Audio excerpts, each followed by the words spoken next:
ይኸውልሽ ሄሉዬ፣ ይኸውልሽ ውዴ ሆይ ከዚህ ሁሉ ፍጡር እኔና አንቺን ብቻ በምድር ላይ ብንቀር በራሳችን ዓለም በራሳችን ቅጥር ብዬ ተመኘሁኝ በስቶ የኔ ፍቅር ከምድር ጥግ ጫፍ ከሰማይ አፍላጋት ለማንም ያልታየ ደግሞም ለነቢያት እኔ ልብ ውስጥ አለ እጅግ እልፍ ናፍቆት ቴዎድሮስ ገብርዬን የሚያምነውን ያህል እኔ አምንሻለሁ ለስትንፋሴ ጣዖት የሆንሻትን ይመስል ቃሎቼ ቢያወሩሽ አንቺ ማለት ለእኔ የናርዶስ ሽቱ ነሽ የመስዋዕት ከርቤ እኔና አንቺን ስወድሽ እልፍ ነው መዘዙ አመዳም ተራሮች አብረቅርቀው ወዙ እኔ ነኝ የማውቀው ይባስ አንዳንዴማ ናፍቆትሽ ሲያዞረኝ እንደ ክፉ ገልማ እንኳን ሌላ ቀርቶ ራሴንም አልሰማ ብቻ የምነግርሽ እኔ አንቺን ስወድሽ ዓለም ትናፍቃለች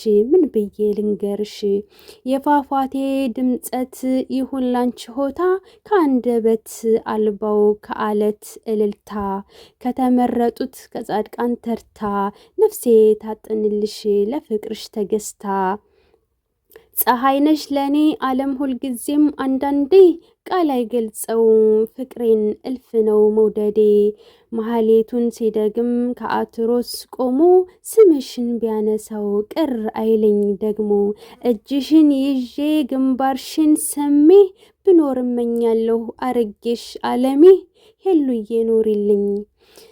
ሰላም ሰላም የኔ ውድ ቤተሰቦች፣ ለዚህ ቻናል አዲስ ከሆናችሁ ሰብስክራይብ፣ ላይክ፣ ሼር እያደረጋችሁ ቤተሰብ መሆናችሁን እንዳትረሱ። ሄሉዬ እንግዲህ እንኳን ደስ አለሽ። የሄሉዬ ደስታ እውነት ለመናገር በጣም ተቀይሯል። ናቲ ወደ ውጭ ሀገር እንግዲህ ከሄደ 2 ዓመት ሆኖታል። ከዛ ስደት ቆይታ በኋላ ዛሬ ላይ ተመልሶ ከሄሉ ጋር ተገናኝተዋል። በእንባን የተቀበለችው ማለት ነው። እውነት ለመናገር ሄሉና ናቲ በጣም የሚያምሩ ልጆች ነበሩ። ነገር ግን እሱ ጥሎ በመሄዱ እሷ በጣም አዝና ነበረ፣ ልቧ ተሰብሮ ነበረ እጅግ በጣም ማለት ነው።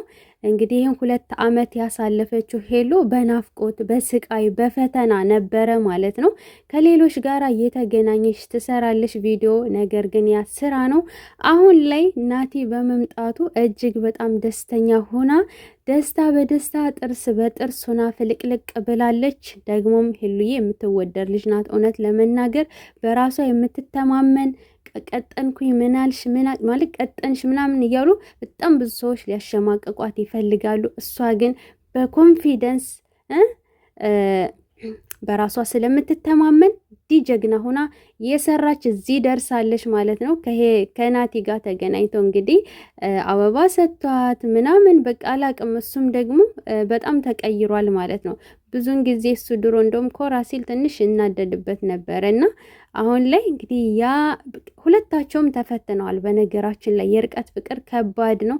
እሱም በናፍቆት ተፈትኗል ብዬ አስባለሁ። እሷም እንደዛው አሁን ላይ የነበራቸውን ጉድለት አስተካክለው ወደፊት ተጋብተው ልጅ ወልደው አብረው እንደሚኖሩ እንግዲህ ተስፋ አለኝ።